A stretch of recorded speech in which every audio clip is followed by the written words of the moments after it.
नमस्कार, मैं हूं प्रवीण गौतम। दोस्तों, वीडियो में बात करेंगे राहुल गांधी की वोट अधिकार यात्रा की पहली रैली में कितनी भीड़ जुटी, इंडिया ने कैसे शक्ति प्रदर्शन किया, राहुल गांधी ने अपने भाषण में किस किस पर निशाना साधा और कैसे ये रैली दिखाती है कि एक नेता के तौर पर, विपक्ष के सबसे बड़े नेता के तौर पर राहुल गांधी का कद कितना बढ़ गया है। बिहार के सासाराम से राहुल गांधी ने वोट अधिकार यात्रा की शुरुआत की। 50 विधानसभाओं से ये यात्रा गुजरेगी। बिहार चुनाव का मुद्दा सेट करने वाली है और बिहार चुनाव का सबसे बड़ा मुद्दा होने वाला है वोट चोरी, SIR सर्वे, फर्जी वोटर आई कार्ड बनवाना। इस तरह के तमाम आरोप विपक्ष लगा रहा है और इस यात्रा में इस बड़े मुद्दे को और बड़ा बनाने की कोशिश की जाएगी। राहुल गांधी ने इसकी शुरुआत की सासाराम से। पहली जनसभा की बात करें तो भारी भीड़ उमड़ी। और क्यों मैंने कहा कि राहुल गांधी विपक्ष के नेता के तौर पर अपना कद बढ़ाने में कामयाब रहे हैं, क्योंकि कांग्रेस कार्यकर्ताओं से ज्यादा इस रैली में आरजेडी के समर्थक दिखाई दिए। जाहिर सी बात है, आरजेडी कांग्रेस से ज्यादा मजबूत है बिहार में, उनका काडर मजबूत है। लेकिन फिर भी कई बार क्या होता है कि कांग्रेस का कोई कार्यक्रम है, राहुल गांधी चूंकि वोट अधिकार यात्रा का सबसे बड़ा चेहरा है, तो कई बार दूसरे साथी दल उतनी ताकत नहीं लगाते कि यार कहीं इनका चेहरा, ये पार्टी का कार्यक्रम हम पर भारी ना पड़ जाए, ऐसी इमेज ना लगे कि हमसे ज्यादा ताकतवर ये हो गए हैं। कई बार सहयोगी दलों में भी इस तरह की भावना होती है। लेकिन इस सारी भावनाओं को दरकिनार करके इस रैली में इंडिया गठबंधन ने अपनी ताकत लगाई है। आरजेडी ने पूरा साथ दिया है। ये तस्वीरें आप देख सकते हैं, कांग्रेस से ज्यादा आरजेडी के झंडे दिखाई दे रहे हैं, जो इस बात को दिखाते हैं कि महागठबंधन पूरी ताकत के साथ बिहार चुनाव में लड़ने वाला है। राहुल गांधी की पहली जनसभा में लालू यादव भी आए, तेजस्वी यादव भी आए। तेजस्वी यादव का आना तो तय था, लेकिन लालू यादव का कई बार स्वास्थ्य खराब रहता है। अब तेजस्वी यादव आ जाएं तो कई बार लालू वहां पर नहीं जाते। लेकिन वोट अधिकार यात्रा के शुभारंभ में लालू भी पहुंचते हैं, तेजस्वी भी पहुंचते हैं और पूरी ताकत के साथ आरजेडी भागीदारी करता है। यही वजह है कि इस रैली में भारी जनसैलाब उमड़ा है। राहुल गांधी ने अपने भाषण में चुनाव आयोग, पीएम मोदी को कैसे निशाने पर लिया, जरा सुनिए। देखिए, ये संविधान को बचाने की लड़ाई है। पूरे हिंदुस्तान में आरएसएस और बीजेपी संविधान को मिटाने की कोशिश कर रहे हैं। हर चुनाव में नरेंद्र मोदी जी, बीजेपी जीतती है। जहां भी देखो चुनाव होता है, ये जीतते हैं। महाराष्ट्र में सारे के सारे जो ओपिनियन पोल्स थे, वो कह रहे थे कि इंडिया गठबंधन महाराष्ट्र में चुनाव जीतेगा। लोकसभा के समय हमारा गठबंधन महाराष्ट्र में चुनाव जीतता है। उसके 4 महीने बाद उसी महाराष्ट्र में बीजेपी का गठबंधन स्वीप करता है, चुनाव जीतता है। हमने थोड़ी सी इंक्वायरी की, पता लगा कि लोकसभा चुनाव के बाद इलेक्शन कमीशन ने महाराष्ट्र में जादू से 1 करोड़ नए वोटर पैदा कर दिए। लोकसभा में और विधानसभा में 1 करोड़ वोटरों का फर्क था। और भाई और बहनों, जहां भी ये नए वोटर आए, वहां पर बीजेपी का गठबंधन जीता। हमारा 1 वोट कम नहीं हुआ। हमारे गठबंधन को जितने वोट लोकसभा में मिले, उतने ही वोट हमें विधानसभा में मिले। बीजेपी को सारे के सारे नए वोटरों के वोट मिले और वो चुनाव जीते। हमने शिकायत की, इलेक्शन कमीशन से कहा, उनको कहा हमें वीडियोग्राफी दिखाओ, इलेक्शन कमीशन ने मना कर दिया। उसके बाद हमने इंक्वायरी शुरू की।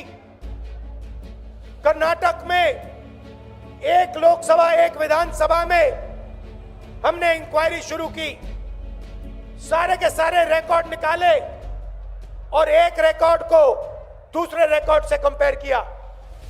भाई और बहनों, पता लगा कि एक विधानसभा में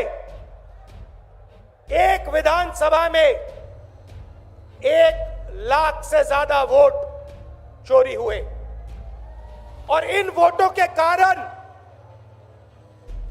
लोकसभा की सीट कर्नाटक में बीजेपी जीती। हमने ये प्रेस कॉन्फ्रेंस में कहा, इलेक्शन कमीशन ने मुझसे एफिडेविट मांगा और किसी से एफिडेविट नहीं मांगा। कुछ दिन पहले बीजेपी के लोग प्रेस कॉन्फ्रेंस करते हैं, उनसे कोई एफिडेविट नहीं मांगा, मुझसे एफिडेविट मांगा। कहते हैं कि आप एफिडेविट दो कि आपने जो हमें कहा, आपने जो डेटा रखा है वो सही है। उन्हीं का डेटा है, उन्हीं के आंकड़े हैं, मुझसे एफिडेविट मांग रहे हैं। हमने उनसे सीसीटीवी जो वीडियोग्राफी है वो मांगी, मना कर दी। भाइयों और बहनों, मैं आपको इस स्टेज से कह रहा हूं कि पूरे हिंदुस्तान में विधानसभा के चुनाव, लोकसभा के चुनाव चोरी किए जा रहे हैं और इनकी आखिरी साजिश यह है कि बिहार में एसआईआर करके नए वोटरों को जोड़कर, वोटरों को काटकर ये बिहार का चुनाव चोरी करें। और मैं और हम सब स्टेट से आपको कहने आए हैं कि हम इन्हें ये चुनाव चोरी नहीं करने देंगे। और बिहार की जनता चोरी नहीं करने देगी। क्यों? क्योंकि गरीबों के पास, कमजोर लोगों के पास सिर्फ वोट है और हम वोट चोरी नहीं करने देंगे। और जो इलेक्शन कमीशन कर रहा है पूरे देश को मालूम है। अब ये बात छुपी नहीं है, पहले देश को मालूम नहीं था कि कैसे चोरी की जाती है। हमने प्रेस कॉन्फ्रेंस में साफ करा दिखा दिया चोरी इलेक्शन कमीशन कैसे कर रहा है और अब हम ये चोरी नहीं करने देंगे। और जहां भी ये चोरी हो रही है, चाहे बिहार में, चाहे महाराष्ट्र में, चाहे असम में, चाहे बंगाल में, हम इनकी चोरी पकड़कर जनता को दिखाने का काम करने जा रहे हैं। भाइयों और बहनों, नरेंद्र मोदी जी और एनडीए अरबपतियों के साथ सरकार चलाती है। आप वोट डालते हो, आपका वोट चोरी किया जाता है और फिर आपका पूरा का पूरा धन 5-6 अरबपतियों को दिया जाता है। हमने पार्लियामेंट में कहा कि हमें जाति जनगणना चाहिए और 50% रिजर्वेशन की जो दीवार है उसे तोड़ना चाहिए। प्रधानमंत्री के सामने मैंने कहा, मगर बीजेपी, नरेंद्र मोदी ने दबाव में आकर जाति जनगणना कह दिया कि करेंगे, मगर मैं जानता हूं कि वो सच्चा जाति जनगणना नहीं करने वाले हैं। वो 50% की जो दीवार है उसे नहीं तोड़ने वाले हैं। और पूरे हिंदुस्तान में कांग्रेस पार्टी, इंडिया गठबंधन जाति जनगणना करवाएगी, 50% की दीवार हम तोड़ेंगे। और ये जो वोट चोरी ये कर रहे हैं, आप देखना, हम वोट चोरी रुकवाएंगे। और एसआईआर की जो सच्चाई है, जो बिहार की गरीब जनता से वोट चोरी की जा रही है, हम पूरे देश को दिखाने जा रहे हैं। आप सबका बहुत धन्यवाद। लालू जी, आप आए, आपको डॉक्टर ने कहा कि नहीं आना चाहिए, मगर आपने कष्ट किया, आप आए, आपका दिल से बहुत बहुत धन्यवाद। नमस्कार, जय हिंद। तो राहुल गांधी ने ऐलान किया कि इसे जन आंदोलन बनाएंगे, देश के जन जन तक पहुंचाएंगे। बिहार से इसकी शुरुआत हुई है। दोस्तों, वोट चोरी के मुद्दे के साथ साथ अगर चुनाव की कवायद को देखें तो उस लिहाज से भी ये यात्रा इंडिया गठबंधन के लिए, महागठबंधन के लिए बेहद अहम होने वाली है। इस चुनाव का सबसे बड़ा मुद्दा बनने वाली, इस बात में कोई दो राय नहीं है। अब देखना यह होगा कि बिहार में इसका काउंटर बीजेपी की तरफ से कैसे किया जाता है।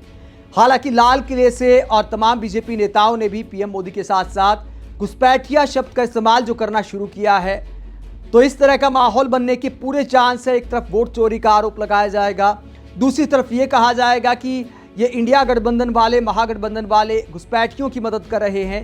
तो ये चुनाव घुसपैठिया बनाम वोट चोरी बनने वाला है। आप इस पूरे मसले पर क्या सोचते हैं? क्या राहुल गांधी की वोट अधिकार यात्रा लोकसभा चुनाव जैसा माहौल बना सकती है, जहां संविधान खतरे में है वाला स्लोगन विपक्ष के लिए काम कर गया था और बीजेपी की काफी सीटें कम हो गई थी? कमेंट बॉक्स में अपनी राय जरूर दें, साथ ही चैनल को सब्सक्राइब भी करें। नमस्कार।